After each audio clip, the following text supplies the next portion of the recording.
You're listening to the Quint's podcast.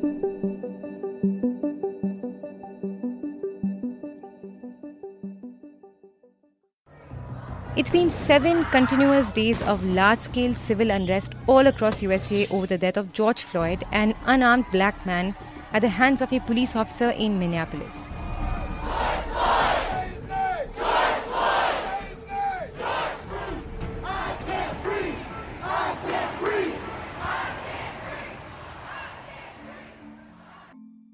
I can't breathe.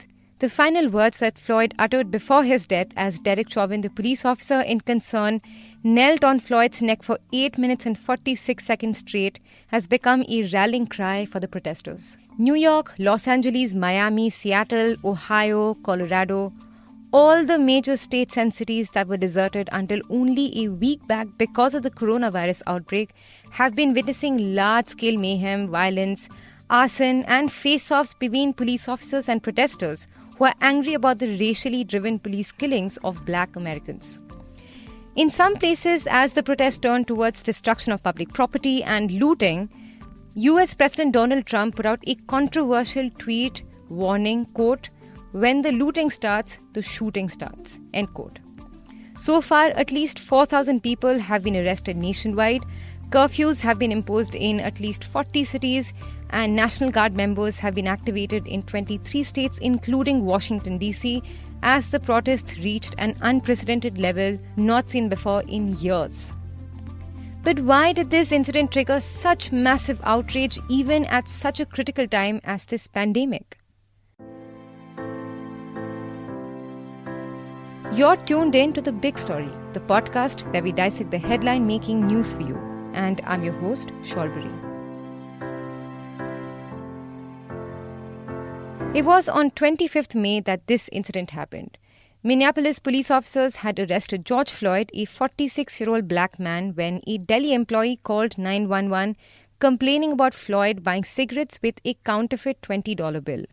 Roughly 17 minutes into the police's arrival, Floyd was lying unconscious after being pinned down to the ground with a knee even as he gasped for breath. Immediately after the incident took place, Derek Chauvin and the 3 other police officers who were with him were fired, and Chauvin, who was also seen on video with his knee on Floyd's neck, was charged with third-degree murder and manslaughter, but protesters have been demanding charges for the other police officers involved in the episode as well. A preliminary official autopsy found out that there was no evidence of traumatic asphyxia or strangulation, but it said that Floyd's underlying heart conditions combined with potential intoxicants in his systems and the manhandling by the police officers likely contributed to his death. Another postmortem report paints a slightly different picture, however. 2 medical examiners hired by Floyd's family say that Floyd died in a homicide involving quote-unquote neck compression. Now, coming to the question of why did this incident trigger such massive outrage, compelling US citizens to take to the streets in a dangerous pandemic such as this? This incident wasn't just about Floyd. The rallying point of the Black Lives Matter movement has been about the systematic, racist attacks towards ethnic minorities and the scores of African American citizens who have faced violence and even died at the hands of police and civilians without any accountability. And there have been many similar protests in the years before. In fact, the current protests look a lot like the 2014 Black Lives Matter movement after Eric Garner, another black man, had died after being choked by a white New York City police officer. And like Floyd, his last words too were, "I can't breathe." Now, there's no official comprehensive database on the recurrence of such episodes. However, some US reports have put out researchers' data on police violence. And a CNBC report quoted numbers from one such research group called Mapping Police Violence. And that data shows that in 2019, more than 1,000 people were killed by the police, and black people accounted for 24% of those killed, despite making up only 13% of the population. And like I said, there's no accountability. The research data shows that the police are almost never charged for excessive force violations. In fact, between 2013 and 2019, the report says that 99% of the killings resulted in no charges at all. But while a democratic state like the US is exploding with protests from US citizens and celebrities, even Indian citizens and Indian celebrities, against racial bias in police forces, Halfway across the world, another democracy, India, is no stranger to either communal attacks or police beatings. If Floyd's killing is reigniting anger towards such biases, in India it's bringing up questions of why atrocious police behavior and communal attacks don't elicit similar criticism out in the streets. And we needn't go too far back to cite instances. 2019 was a year of massive student and citizen protests in India triggered by the divisive CAA bill. Excessive force inside university campuses against students, members of the Muslim minority pinned down to the ground and being forced to sing the national anthem by the police, the houses being ransacked, and many more similar incidents such as these have been reported, and we've covered it in the big story as well. And as of 25th December, at least 25 citizens had lost their lives in protests across India, and most of those who were killed were allegedly shot by the police. If those are the deaths from protest, the lockdown opened the floodgates of police misdemeanor. Even without any protest in the lockdown, according to a research data, 12 people had died in various parts of the country directly or indirectly after they were beaten up in public for alleged violation of restrictions in just the first 5 weeks of the lockdown.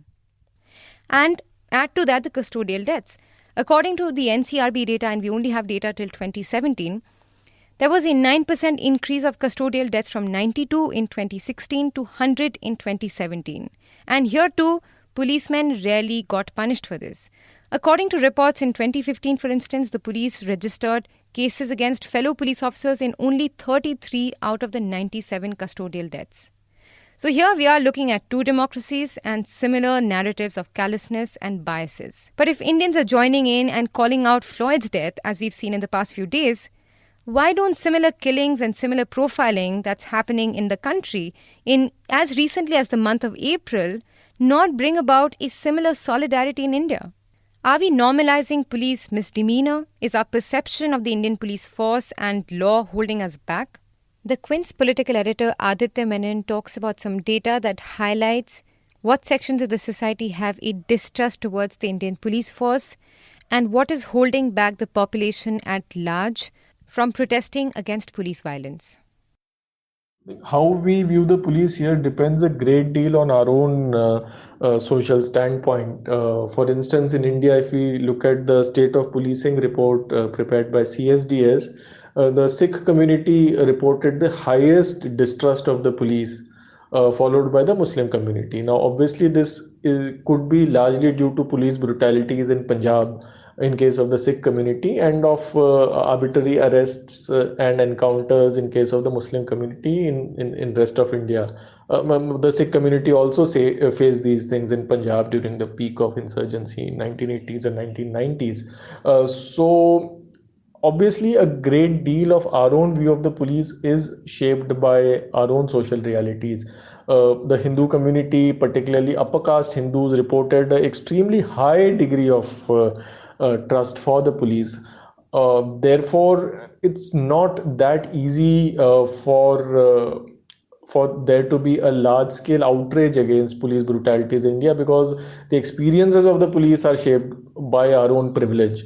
Therefore, a very large portion of upper caste Hindus, they don't acknowledge that the police can be wrong, that the police does commit atrocities, that the police is guilty of fake encounters, of extrajudicial killings, of custodial killings, of abductions and things like that. So this is part of the reason why India hasn't seen these kind of anti-police protests ever, for that matter, at least in such a broad-based way. Similarly, I mean, the best example of this is Kashmir. Police encounters and police atrocities is highest in Kashmir, but when has there ever been any protest in any other part of India regarding what happens in Kashmir? So yes, a large part of why this is happening is our own privilege when it comes to the police. While Floyd's death deserves questions and protests against the state, how can we bring justice home in India? I think the main lesson from these protests for us is that we need to start talking seriously about police brutalities. We need to acknowledge that the police has committed grave wrongs especially on minority communities and on other oppressed communities like Dalits and tribals. Uh, Police bias is a very big problem. We have had a recent incident in Madhya Pradesh where a policeman beat up a lawyer and then said, "Oh, I thought you were a Muslim because you were bearded. That's why I beat you up." So it's quite clear that there is a systemic bias against minority communities and against Dalits and Adivasis in the police. We really need to acknowledge this, and particularly, I think it's the judiciary which needs to acknowledge that such biases and such kind of thinking exists in law enforcement agencies, and there needs to be some action on that front. We cannot continue to brush it under the carpet. The editor for this podcast is Shelly Walia, and it's been produced by me, your host, Shorbri. If you like listening to The Big Story, please log on to the Quint's website and check out the podcast section for more.